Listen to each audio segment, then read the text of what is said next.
My name is Ethan Cole, and I'm 58 years old. For nearly 4 decades, I've made a life out of repairing the broken and forgotten, restoring old cottages along the coast of Maine, turning them into sanctuaries where people could escape the noise of the world. I always believed that when you fix a place with your own hands, a part of you stays in it forever. Every nail, every beam, every brushstroke carries a whisper of who you were when you drove it in. For my wife Margaret and me, that belief became our way of life. We weren't rich, but we had peace, a small workshop, a weathered pickup, and a string of cottages scattered along the Atlantic, places we could always return to when the world grew heavy. I thought that kind of love, built on work and winters and endurance, was unshakable. I was wrong. When I boarded the flight from Oslo back to the States, it was December of 2016, the tail end of a long restoration job in Norway. The plane trembled in the storm above the Atlantic, but I barely noticed. I kept picturing home. Margaret standing by the fireplace, her gray cardigan dusted with wood shavings, the scent of spruce and cinnamon in the air. She'd hum some old jazz tune while snow fell outside, and I'd stand at the window, thinking there was nowhere else I'd rather be. That image carried me through a 12-hour delay in Reykjavik, through sleepless waiting rooms, through airport coffee that tasted like cardboard. I told myself that when I finally reached home, I'd take her dancing in the kitchen again, just like we used to when Elena was small. By the time I pulled into Mariner's Hollow, the clock on the dashboard read 9:45 p.m. Snow drifted in thick white veils across the narrow road. The porch light of our old house glowed through the storm, brighter than I remembered, almost festive. Laughter drifted faintly through the cold. I smiled, thinking Margaret must have invited our neighbors for an early New Year's Eve dinner. She loved doing that, filling the house with warmth when the world outside was frozen. I brushed the snow from my coat, took a deep breath, and stepped up to the door. But when I opened it, the air inside felt wrong. Too warm, too loud, too foreign. From the hallway, I could see the living room. Margaret sat near the window, hands wrapped around a mug gone cold. Her eyes were red, her face pale and still. Around her, the room buzzed with voices. Our daughter, Elena, sat beside her husband, Scott Turner, and around them gathered Scott's parents, a few friends from town, all talking, laughing, clinking glasses like they owned the place. No one saw me yet. I stood in the shadow near the coat rack, snow melting from my boots, listening.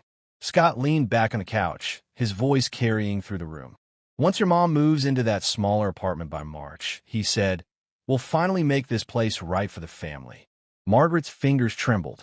She looked toward Elena, who wouldn't meet her gaze. I felt the air leave my lungs. Scott continued, careless, confident. He spoke of remodeling, updating furniture, turning my study into a nursery. He called it our project. Laughter followed, glasses clinked again. And then I heard Margaret whisper, barely audible, "The house already feels perfect." Her voice cracked mid-sentence. No one heard her. That was when I knew something inside the walls had shifted. Not the house, but the meaning of it. The clock I'd fixed that one golden summer ticked steadily on the mantel. The photo of our first cabin in Rockland Bay hung crooked, half hidden behind a modern print someone had leaned carelessly against it.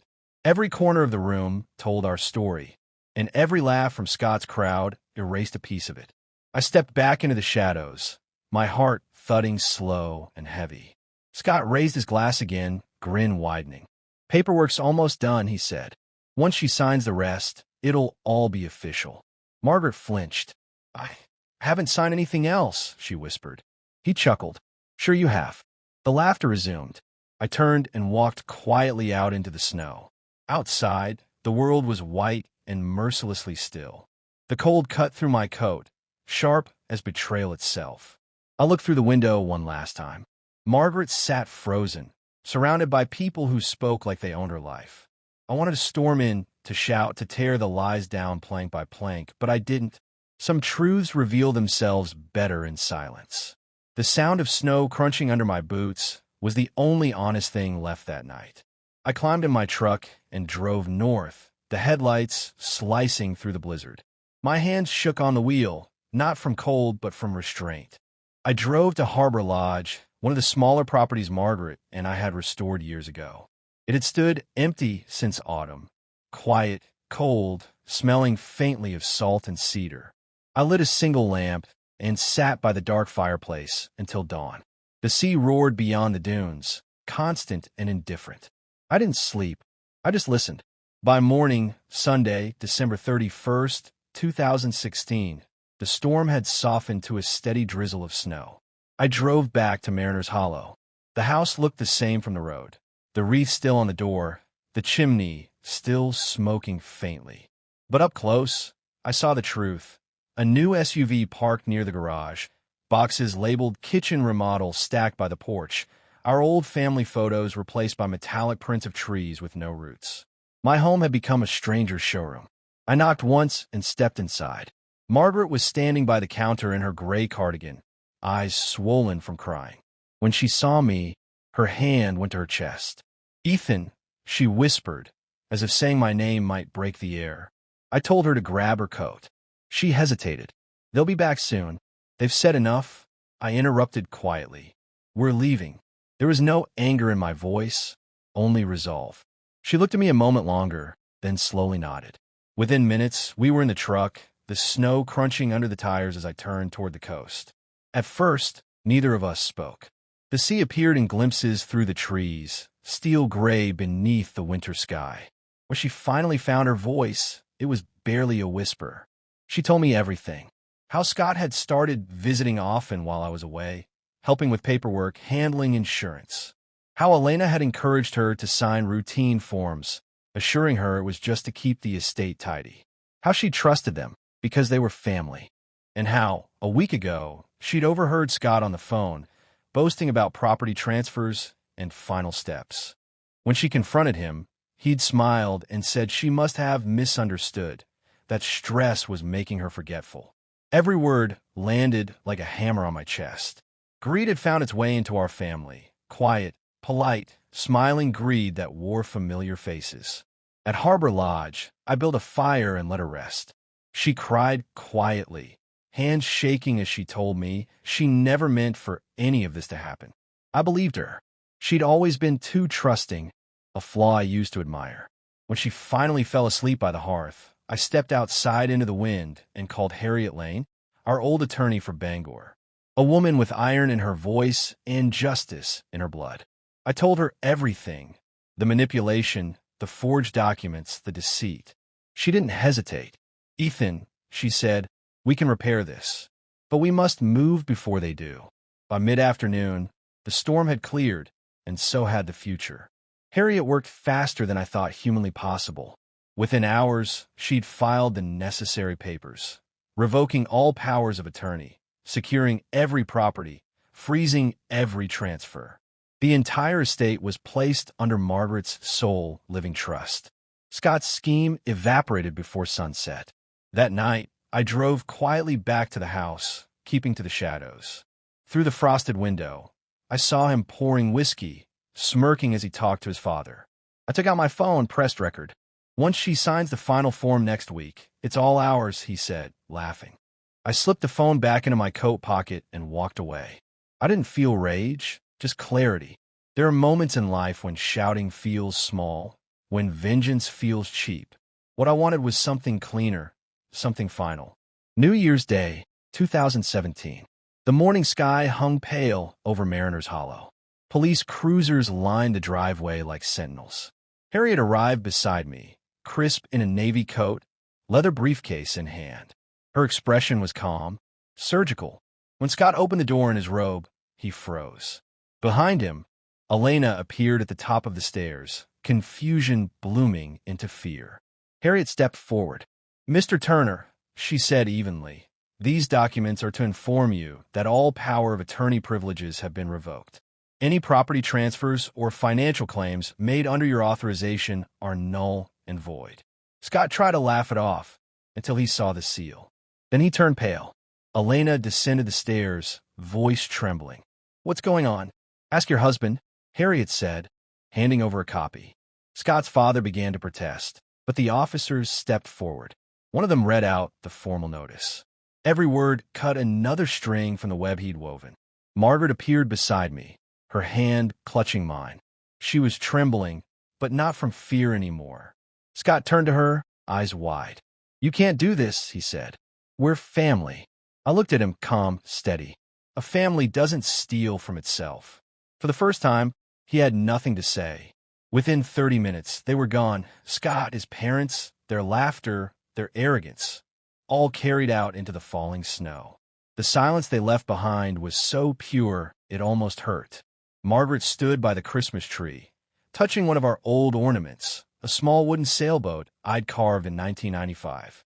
Her hand shook as she whispered, "It doesn't feel like winning." I looked at her, exhausted but certain. "It's not," I said. "Justice never feels warm. It just makes things right." We spent that winter in the house alone, repairing what the betrayal had cracked. I fixed the porch rail she'd been asking about for months. She baked bread every Sunday, just to fill the rooms with sin again. Some nights we didn't talk at all. We just sat by the fire, letting silence be our language. Elena didn't call, not for months. Then a letter arrived, short, defensive, saying I'd overreacted. She claimed she hadn't known what Scott was doing, that she'd just trusted him. I couldn't tell whether she meant it or not. Margaret cried reading it. I folded it once and burned it in the fireplace. The years that followed were quiet. Too quiet. By 2021, Margaret's health had begun to fade. She still smiled every morning, still said the sea looked younger than both of us, but her steps slowed, her breath shortened. On a gray afternoon in February 2022, she sat on the porch wrapped in her old shawl and said, "If the house ever feels too empty, fill it with forgiveness instead of ghosts." She passed in her sleep that night. I buried her beneath the birch tree behind the cottage, the same tree we planted on our 10th anniversary. For a long time, I couldn't bring myself to leave the property. The wind, the salt, the creak of the boards, they all sounded like her voice. February 2023. A year later, a letter arrived, the handwriting instantly familiar. Elena. It began awkwardly. "Dad, I don't know if you'll even read this." She wrote that Scott had lost everything, the investments, the house, even his reputation. He'd taken risks trying to rebuild, and it all collapsed. They divorced months ago. She was now living quietly in Bar Harbor, teaching art to children in a small seaside school. She said the old house no longer haunted her dreams, but my silence still did. I sat on the porch with that letter trembling in my hands. Margaret would have wanted me to read it twice. I did.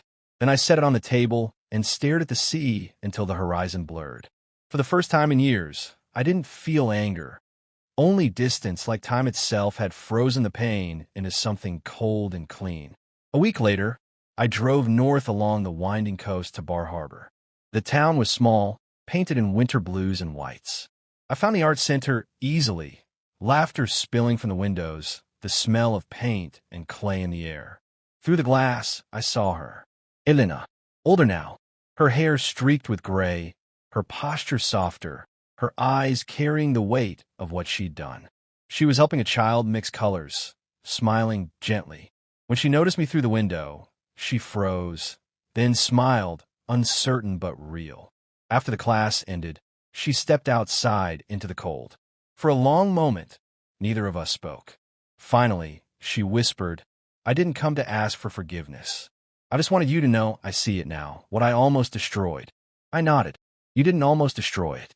You just forgot what it was worth." She blinked back tears. "Mom deserved better from me. She thought you'd find your way," I said softly.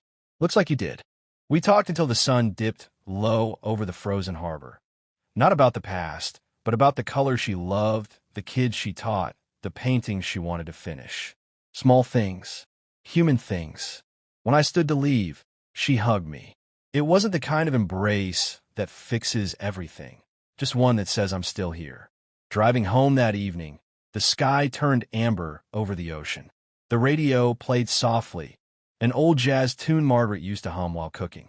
I rolled down the window, letting the cold sea wind fill the cab. I realized something then. Forgiveness isn't about letting someone back into your life. It's about letting the hurt finally walk out.